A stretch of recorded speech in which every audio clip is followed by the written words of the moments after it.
तुमचं सगळ्यांचं अभिनंदन. तुम्हाला सगळ्यांना भाडं आलं त्याबद्दल तुमचं सगळ्यांचं अभिनंदन. आणि तुमच्या एकजुटीचा विजय झाला. म्हणजे ज्या लोकांनी आपल्याला घाबरवलं की विदाऊट ॲग्रीमेंट कोणालाही भाडं येणार नाही, त्यांच्या नाकात दम करून आपल्या महिलांनी सगळ्यांनी एसआरएमध्ये जाऊन हे भाडं आणलेलं, त्यांच्यासाठी जोरदार टाळ्या. तर आम्ही सगळे बघा, आम्ही कसं आहे की आम्ही जॉब सोडून धावू शकत नाही, बरोबर ना. जॉब सोडून जॉबच्या सुट्ट्या टाकून किंवा असं करून आम्हाला धावता येणार नाही, कारण ह्याच्या पुढेही नाही. पण जेव्हा आम्ही सांगितलं एक फोन फक्त करायचं, एक फोन फक्त सांगितला कोणालाही, महिलांमधलं कोणाला, मसूरकर काकीने एक फोन सांगितला असं असं आहे, हे काम आहे, आज सगळ्यांना घेऊन तुम्ही एसआरएला पोचा, विषय संपला. पोचलेच पाहिजे त्या दिवशी. असा कुठला एक असा दिवस झाला नाही की ज्या दिवशी आम्ही सांगितलं की बाबा जायचं आहे, नाही आमचे पायच दुखत आहेत, आम्हाला जमणारच नाही, आम्हाला रिक्षाच करून द्या, आम्ही गाडीतच बसून जातो, ट्रेनने. आम्ही एवढं सांगून पण की रिक्षाचे पैसे आपल्या ह्याच्यातून घ्या, पण तुम्ही ट्रेनने जाऊ नका, तरी पण सगळ्या महिला ट्रेनने तिथे जाऊन. आणि हे मी म्हणेन ह्याचं क्रेडिट सगळ्या त्यांना आहे, कारण जेवढ्या 560 लोकांना 2 वर्षाचं भाडं आलं आहे हे सगळं आपल्यामुळे आलेलं आहे, एवढं लक्षात घ्या. नाही तर कधीच मिळालं नसतं यांना भाडं, कधीच मिळालं नसतं हे भाडं, कधीच मिळालं, आयुष्यात मिळालं नसतं. 3 महिन्याचं भाडं देऊन आपल्याला सगळ्यांना पळवण्याचा प्रयत्न चालू होता, तुम्हाला सगळ्यांना माहिती आहे. ह्याच्यामध्ये अजून एक महत्त्वाचा विषय असा आहे की महिलांनी धावधाव करून बावनकुळे मॅडम मीटिंग देत नव्हती, आतमध्ये घेत नव्हती, त्या दिवशी बाहेर बसल्या, भेटल्याच तिला काही झालं तरी. पण काय झाला विषय की ज्या वेळेला मेघा जाऊन आली तर मेघाला मॅडमने काय सांगितलं की तुम्ही लिस्ट आमच्याकडे आणून द्या, आम्ही तुम्हाला भाडं रिलीज करून देतो. त्या गोष्टीमध्ये 1 ते 1.5 आठवडा गेला, कारण 1 ते 1.5 आठवडा गेला, कारण ते जेवढी यादी बनलेली होती 182ची, ती आपल्याला सगळे अकाउंट नंबर सगळे नीट बघून आपण एक्सेल शीट त्याची बनवली. ती एक्सेल शीट बनवल्यानंतर त्याच्यामध्येच जवळपास 4-5 दिवस लागले. त्याच्यामध्ये संकेत गावडे आहेत, अजय चव्हाण, आपला दत्ताराम भिसे, शेखर आंबुलकर, सगळे जेवढी युवांची टीम आहे सगळे दिवस रात्र मेहनत करून ती एक्सेल शीट बनवली. मुळीक आहे, प्रणय मुळीक आहे, तर सगळ्यांनी ती बनवून आपण सबमिट केली, आपण तिकडे जमा केली. आणि ज्या दिवशी आम्ही जाऊन जमा केली बावनकुळे मॅडमला, आपण सगळी नेऊन जमा केली, पूर्ण दिवस त्याच्यामध्ये आपला तिथे गेला. त्याच्या 1 महिना 1.5 महिना आपले जे फॉर्म कमिटीच्या ऑफिसमध्ये आलेले होते बिल्डरकडून, ते कमिटीने तिकडे दिलेले नव्हते. पण ज्या दिवशी आपण तिकडे जाऊन आपले 215 लोकांचे फॉर्म इकडे नेऊन जमा केले जसे एसआरएमध्ये, तसं दुसऱ्या दिवशी त्यांना बरोबर कळालं. मग 182 लोकांची यादी त्यांनी नेऊन एसआरएमध्ये जमा केली. त्या 182 लोकांच्या यादीमध्ये जवळपास 45 लोकांच्या अकाउंट नंबरमध्ये चुका होत्या. 45 लोकांच्या अकाउंट नंबरमध्ये चुका होत्या आणि सगळा प्रॉब्लेम होता. जर ती लिस्ट फायनल झाली असती एसआरएमध्ये तर आपल्या 45 लोकांना भाडं आलं नसतं. तर नेमकं देवाच्या कृपेने आम्ही त्या दिवशी संदीप जाधव, जेव्हा आम्हाला हे भाडं येत नव्हतं तेव्हा संदीप दादा, काही महिला, आपण सगळे जेव्हा एसआरएमध्ये गेलो तेव्हा आपल्याला कळालं, शेखर होता, आम्हाला कळालं की ऑलरेडी लिस्ट वर पाठवलेली आहे जी कमिटीने दिलेली आहे. बुधवारच्या दिवशी आपल्याला हे कळालं, म्हणून आपण धावत एफसीला गेलो. एफसीला बघितली लिस्ट, तर ही बघितली तर जुनीच लिस्ट त्यांनी दिलेली आहे. त्या जुन्या लिस्टमध्ये सगळे करेक्शन आहेत, अकाउंट नंबर आणि IFSC. आम्ही त्यांना सांगितलं हे अजिबात भाडं रिलीज करू नका, हे सगळं थांबवा. 2 दिवस थांबवायला लावलं. ते जे काही प्रोसेस आहे ती म्हणजे बुधवारच्या दिवशी आपण ते थांबवलं. बुधवारी रात्री अजय आणि मनोहर हे दोघे रात्री 12 वाजेपर्यंत बसले. त्यांनी 100 नावं तिथून सॉर्ट आऊट केली. पुढची सगळी नावं आपण दुसऱ्या दिवशी राक्षीच्या ऑफिसला जाऊन सॉर्ट आऊट केली. आणि सगळं केल्यानंतर 10 मिनिट उधर जाके केलं ना. ह्या सगळ्या दरम्यान संदीप जाधव दादा रेग्युलरली फॉलोअप घेत होता. हळदे म्हणा, बावनकुळे म्हणा, जो FC डिपार्टमेंटचा जोरे होता, सगळ्यांना तिथे त्याने कामाला लावलं आणि एवढं प्रेशर क्रिएट केलं एसआरएवर. आणि आज जे काही आपण भाडं बघतोय हे त्याच्यामध्ये मी असं म्हणेन महिलांचं 50% क्रेडिट आहे, त्याचंही 50% क्रेडिट याच्यामध्ये आहे. कारण त्याने जर प्रेशर केलं नसतं तर हे भाडं आपल्याला आलं नसतं आज. आणि मग त्याच्यानंतर काय झालं की आपण लिस्ट नेऊन त्या राक्षीच्या डेव्हलपरने तिकडे जाऊन लिस्ट सबमिट केली. तो हळदे तुम्हाला आपल्याला सगळ्यांना माहिती आहे की तिकडे आपल्याला कधी बघून घेत नाही, बरोबर ना. बऱ्याच वेळेला त्याला वेळ नसतो, तर बायकांना सगळ्यांना माहिती आहे काजू कतरी काय खायला देईल, काय काय काय करेल. त्यामुळे आता हळदे बिळदे सगळे घरच्यासारखे त्यांना झालेले आहेत, कारण त्यांना माहिती आहे सगळं. तर हळदे तिकडे उभा करत नाही. त्या दिवशी मला त्याने 2 मिस कॉल मला, आणि मला बोलला परत बोलताय का. मी म्हटलं हो बोलतोय. मला तो हळदे बोलतोय मी SRA मधून. बोलतो तुम्ही त्या जाधव साहेबांना सांगा तुमची प्रोसेस आम्ही केलेली आहे, पुढे वर दिलेलं आहे ते महिलांना पण सगळ्यांना सांगा, कोणाला पाठवू नका इथे, मी SRA मध्ये सगळं केलेलं आहे. तरी आपण शांत बसलो नाही. त्याच्यानंतर पण मला वाटतं शुक्रवारी कधी शुक्रवारी भाडं आलं, गुरुवारी सगळ्या महिला आणि त्याच्या आधी पण मला वाटतं मोर्याजी, संजय दादा, आपले पपया दादा, साखरे दादा हे सगळे फॉलोअप करून आले. एक सही बाकी होती. मोर्याजी आणि संजय दादाने बसून शेवटपर्यंत मला वाटतं बुधवारच्या दिवशी संध्याकाळपर्यंत त्या ऑफिसरच्या केबिनच्या बाहेर बसून राहिले की जोपर्यंत ती सही होत नाही तोपर्यंत आम्ही हलणार नाही. 15 मिनिटाचा टायमिंग, नंतर 10 मिनिटाचा, नंतर 5 मिनिटाचा असं टायमिंग दिलं. हां, तर शेवटपर्यंत ते बसून राहिले जोपर्यंत ती सही होत नाही. आणि त्याच्यानंतर ती जे काय फायनल सही होती ती झाली. तरी दुसऱ्या दिवशी संदीप जाधव दादा, काही महिला सगळ्या गेल्या, आणि तिकडे जेव्हा बघितलं की आपले चेक बनत आहेत तेव्हा आपल्याला मनामध्ये असं वाटलं की बाबा चला आता काही मार्ग क्लिअर झालेला आहे आणि आता आपलं भाडं येईल. कारण बऱ्याच वेळेला सह्या झाल्यानंतर पण असं होऊ शकतं की ते लोक बाबा हां ह्याची सही बाकी आहे, अजून अप्रुव्हल झालेलं नाही आहे, ह्याच्या अशा गोष्टी बाकी आहेत, असं टाळाटाळ करू शकतात. पण दुसऱ्या दिवशी सगळ्या महिला तिथे गेल्या आणि त्यांनी ते चेक केलं आणि आज हे जे काही भाडं आलेलं आहे. आणि महत्त्वाचं म्हणजे जेव्हा ही न्यूज कळाली की बाबा ॲग्रीमेंट केल्याशिवाय भाडं मिळणार नाही, ती न्यूज कळाल्यानंतर पण आपली 182 लोकं, जी काही लोकांची लिस्ट होती आणि आत्ता जे बाकीचे राहिलेले 7-8 लोक आहेत त्यांनाही भाडं मिळेल. जवळपास 200 लोक आपण पकडून चालू. त्यांची ते सगळे थांबून राहिले आपल्याबरोबर की जाऊ दे, नाही येत आहे ना भाडं, अजून 1 महिना थांबूया. आणि 1.5 महिन्यानंतर तुम्हाला सगळ्यांना भाडं. हे तुमचं कौतुक आहे, तुमची एकी आहे ती, हे तुमचं मोठं कौतुक आहे. कारण तुम्ही जर असं ठरवलं असतं अरे काय ह्या युवांच्या नादाला लागायचं, आपल्याला भाडं पण मिळणार नाही, काय मिळणार नाही, ॲग्रीमेंट करूया आणि मोकळे होऊन जाऊया, तर आज तुमची एकता. कारण हे ॲग्रीमेंटचं प्रकरण ह्यासाठीच आणलं होतं की तुमच्यामध्ये भांडणं झाली पाहिजे. कळलं का. हे ॲग्रीमेंटचं प्रकरण जे आणलं गेलं ते ह्यासाठीच आणलं गेलं. आणि कोणी ॲग्रीमेंट केले हे तर तुम्हाला माहितीच आहे चांगलं. कोणी ॲग्रीमेंट केले त्याच्यानंतर ही सगळी नावं आता काही ह्या व्हिडिओच्या माध्यमातून सांगायची तुम्हाला गरज नाही, आपल्याला भेटून बोलायची गरज नाही. जेव्हा ती लोक समोर येतील तुम्हाला तर कळणारच आहे की कोणी ॲग्रीमेंट करून मोकळे झालेले आहे. त्या 34 लोकांची लिस्टसुद्धा आपल्याकडे आलेली आहे सगळ्यांची. ज्या 34 लोकांचं ॲग्रीमेंट झाल्यानंतर भाडं आलेलं आहे.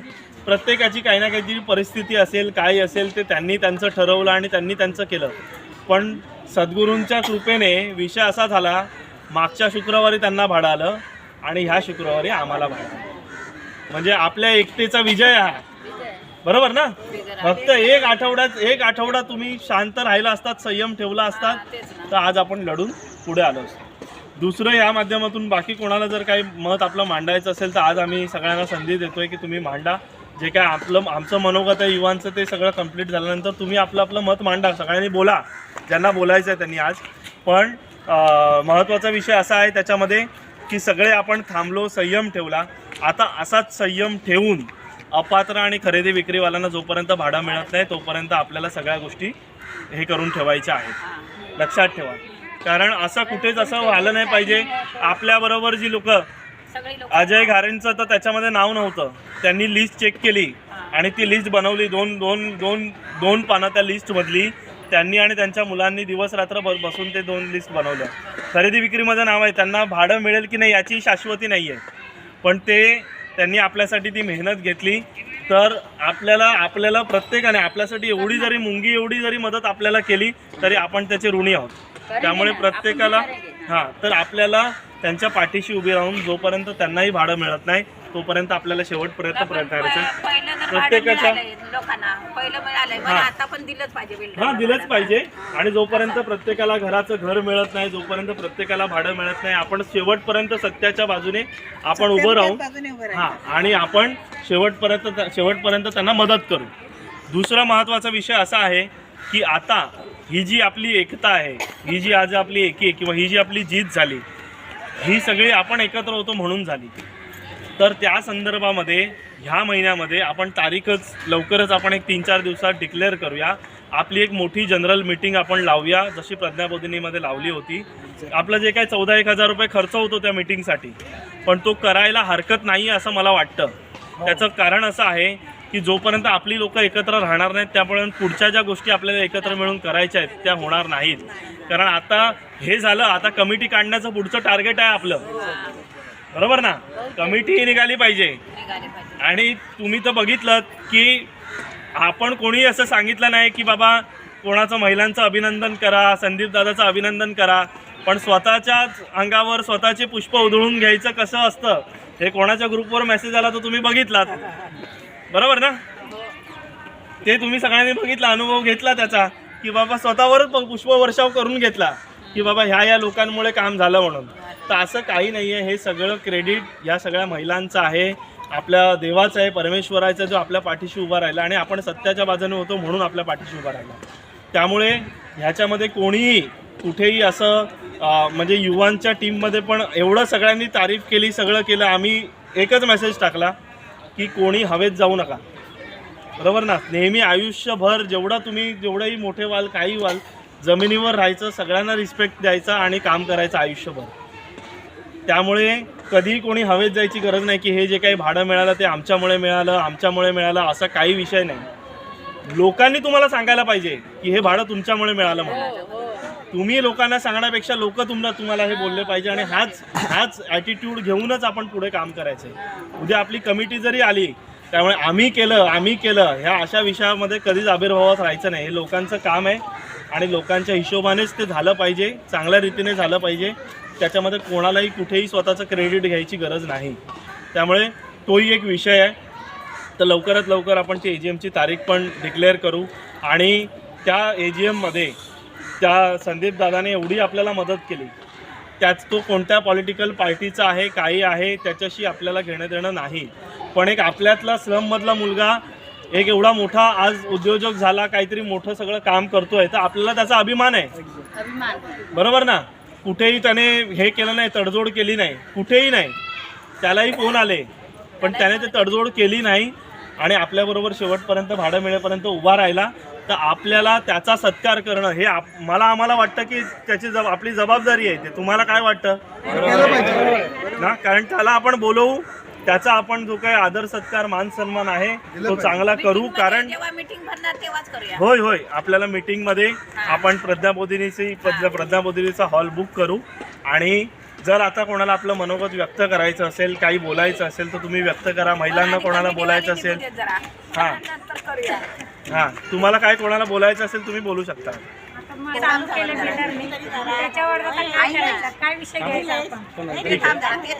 आता मला बोलायचं कसं आहे की काय बोलूया तो विषय.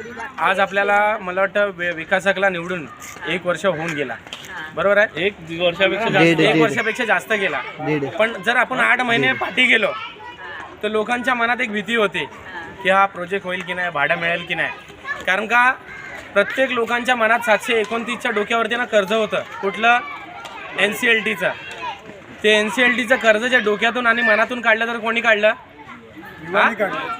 युवानी काढलं, बरोबर आहे. तर त्यांना ते क्रेडिट मिळायलाच पाहिजे. आणि आज जो युवानी अभ्यास केला त्या म्हणजे 32 पानांचा, लोकांना वाटत होतं कर्ज आहे. कारण का आम्ही पण सांगत होतो, आम्हाला माहिती नाही, आम्हाला अनुभव आहे, पण तो आम्ही वाचला नाही. तो आम्ही पण सांगत होतो 250 करोड़ कर्ज है, जुना कमेटी ने साइन करके दिया, लेके दिया, तो कोई बिल्डर हाथ नहीं डालेगा. तो नहीं अपन सब लोग बोल रहे थे. अपन हमारा भी गलत फहमी, क्योंकि हमको जो बताया गया वही हम बताते थे. लेकिन इन बच्चों लोग ने जब से शेखर आया, स्टार्टिंग में जब शेखर आया तो अकेला था, शेखर आया तब अकेला था. जब अपने लेडीज थे मसूरकर काकी राणे बिणे वो भी थोड़ा उनको विरोध कर रही थी वो टाइम पे वाईट वाटून घेऊ नका पण का हाँ क्यों करते थे उसका भी एक रीजन है क्योंकि उनके दिल में डर था कि ये प्रोजेक्ट अपना कोई करेगा नहीं कर्जा था 250 करोड़ रुपए कर्जा था तो तुम चुप बैठो जो हो रहा है वो होने दो बराबर है इसलिए हम लोग बोलते थे हाँ ये कीचड़ में कोई हाथ नहीं डालेगा लेकिन भगवान की दया ऐसी हुई कि जो पराग हमेशा बोलता है श्री कृष्ण ने हमको साथ दिया और सचमुच दिया उन्होंने पराग को भेजा शेखर के साथ में मेगा को भेजा बराबर है मेगा भले अपने को इधर साइड में नहीं दिखती है लेकिन परसों हम जब SRA में गए थे हम FC डिपार्टमेंट में ऊपर थे हम लोग बैठे थे तो मौर्या जी को बोला साहब तुम्हारा काम हो गया है वागीकर साहब का साइन हो चुका है आपने देखा है आप बेफिक्र रहिए कल से आपको भाड़ा आएगा वो आपकी वो लड़की नहीं आई जो छोटी सी थी वो हमको ऐसा बोला वो आके इधर सब पे चढ़ के चली जाती है ऐसा है बहुत गुस्सा करती है तो ऐसा नहीं कि वो साइड पे नहीं आती है तो उसका काम खत्म होता है ऐसा नहीं है वो हमको बिना बोले भी SRA में जाती है कभी अकेले जाती है हाँ उसको टाइम मिला वो साइड है तो कभी अकेले जाती है हर एक इंक्वायरी करती है दूसरा एक विजय मटकर करके लड़का है हाँ वो उसका सोमवार का एक ही दिन का छुट्टी है विरार में रहता है विरार में रहता है वो हर सोमवार मतलब आज तक ऐसा हुआ नहीं कोई सोमवार वो SRA में गया नहीं है वो जाता है हर सोमवार को जाता है बीवी उसको गाली देती है तो उसको चिल्लाती वो है। बात है जब हमारे युवा 3 लोग इतना काम कर सकते हैं तो उनको देख के और युवा लोग जुड़े लेकिन जो पिक्चर में नहीं है जिसमें जैसा पराग ने अभी जो नाम लिया है लेकिन वो साइड पे नहीं है पिक्चर में भी नहीं है जैसे कि मुरली काकी का जो लड़का है वो कभी आता नहीं ज़्यादा बोलता नहीं मेरे ख्याल से लेकिन काम उतना ही करता है और सबसे बड़ी बात है कि आप जो सभासद है अभी हम तो सभासद नहीं है सभासद के लड़के लोग हैं लेकिन पहला डराया जाता था कि सभासदों के लड़के को बोलना अधिकार नहीं है लेकिन जिनको अधिकार नहीं है उन्होंने ही आपको ये राह बताई रास्ता बताया और आप सब पात्र सभासदों ने उनका सुना और पेशेंस रखा इतना और बहकावे में नहीं जाते हुए एग्रीमेंट नहीं किया और भाड़ा आ गया सबको तो एक ताली उनके लिए भी बनता है युवा के लोगों के लिए जिन्होंने हमको ये राह बताई और पूरा जो दिल में डर था दिमाग में डर था वो निकाल दिया क्योंकि अपने को डर यही था कि NCLT का 250 करोड़ रुपया कर्जा है मेन सबसे बात यही थी 250 करोड़ कर्जा है आज NCLT है ये किसके मुंह पे नहीं है किसी के मुंह पे नहीं है कि NCLT है उस NCLT के वजह से कुछ रूम भी बने कि भाई बैंक का कर्जा है जगह पे कर्जा है इसके लिए हम हमारा घर बांधते हैं कुछ रूम बने हम भी बांधते थे लेकिन इधर ये था कि चल रहा था लिस्ट भी निकाला हमने लिस्ट भी निकाला था जॉइंट हो गए थे हमने लिस्ट भी निकाला था सेक्रेटरी को बताया था भी था और जैसा लिस्ट निकाला 9 तारीख को उस दिन 12 तारीख को ऐसा मैसेज आया कि 14 तारीख को आजाद मैदान में मोर्चा है तुरंत बराबर ये मोर्चा है और उसके नीचे और एक मैसेज आया था कि पान के गादी पे खड़ा रह के ये सब मीटिंग करते हैं आज हम पान के गादी पे ही खड़ा रह के भाड़ा लिया बराबर अपन अम्बुलेंस के दुकान पे उनका भी बहुत ये वो कभी आते नहीं मीटिंग में शिवाजी अम्बुलकर जी पूरा सबका पेपर विपर संभालना उधर सारे डॉक्यूमेंट हमारे पड़े रहते हैं कभी हमने पूछा भी नहीं उनको मीटिंग के लिए आए कि 12 नहीं बजे तक खड़े रहते उनके हिसाब से उम्र के हिसाब से नहीं उनके उम्र के हिसाब से आप सभी लोग वही उम्र के हो तो तबीयत थोड़ा डाउन रहता है तो उम्र के हिसाब से सबको खाना टाइम पे लगता है चाय पानी हर चीज़ टाइम पे लगता है और वो बराबर 9 बजे बंद करके घर पे जाते थे हमेशा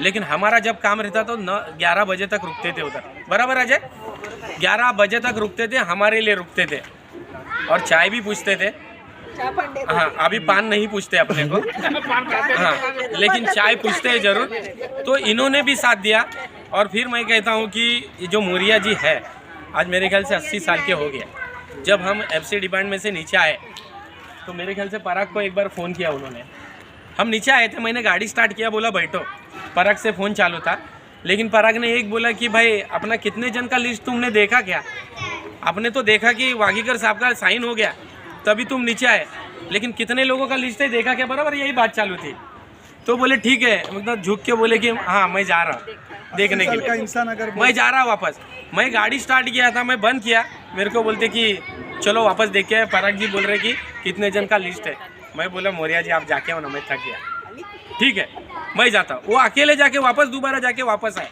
और फिर मैसेज डाला कि 182 का लिस्ट है, और वो उसको वापस वो अधिकारी बोला भाई आप जाओ, आओ मत, आपका कल से भाड़ा चालू होएगा। उसके बाद मैंने मैसेज डाला कि कल या परसों, मतलब गुरुवार या शुक्रवार। तो आप जितने भी सभासद